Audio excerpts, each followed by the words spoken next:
السلام عليكم ورحمة الله وبركاته، أهلا بكم أعزائي المتابعين في كل مكان. التركية بتاعت كل يوم اللي إن شاء الله ربنا يقدرنا كده ونحافظ عليها دايما.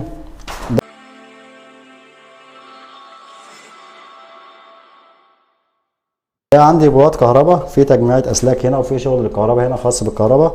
الكهرباء إيه؟ هتجيبه يشتغل. أبسط حاجة عنده هيجيب غطا البوابات اللي زي ده ويركب الغطا ويعمل لي رقعة ويمشي. خلاص كده الموضوع بالنسبة له انتهى، أصلا ما يعرفش حاجة في الديكور أو مش فارق معاه. يجي النقاش بعد كده الله اعلم هيدهن الغطا ده ولا مش هيدهنه، ويبقى شكله برده في الاخر رقع معايا حتى لو اتدهن. هيجي واحد تاني بقى بتاع جبس بيفهم شويه ودماغه نضيفه، يقول يا باشا احنا هنجيب هنا باب صيانه او باب كشف اللي هو بيركب في الجبس في السقف عشان التكييفات والحاجات دي. يجيب مثلا باب صغير اللي هو 30 في 30. انت عارف باب الصيانه ده الصغير 30 في 30 سعره كام؟ 700 جنيه. ده كده متشكرا الاضافه يا عم بتاع الجبس وتوكل على الله روح.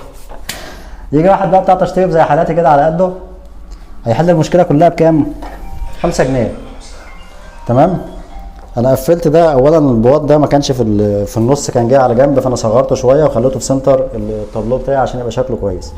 دي حته جبس مش مكمله ربع جنيه، اتحط كده. الشغل بتاعي كله مساوي بعضه، وبعد كده اربطه بمسمارين. نشوف بقى السر كله اصلا في المسمارين اللي احنا هنشتغل بيهم دول. ده مسمار اسمه مسمار بصمه، يكون بالشكل ده كده. هوريكم بعد ما يتربط شكله عامل ازاي. انا كده ربطت المسمار سن صاج، بس بعمل مجال للمسمار اللي انا هركبه.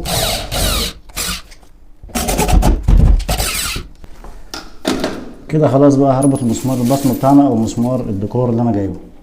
المفروض انه يتربط معايا بسهوله يعني.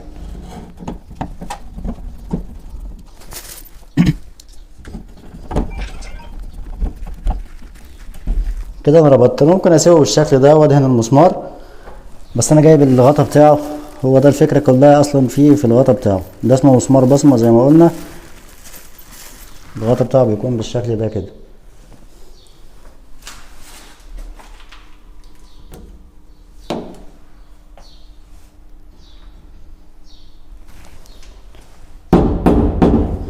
بس دي كانت التصفية بتاعت النهارده، واتمنى بقى الحاجات اللي بنعملها دي تتفاعلوا معاها وتعملوا لنا لايك وكومنت. ولو عجبتك الفكره ابعتها لحد من اصحابك خليه يستفيد بيها.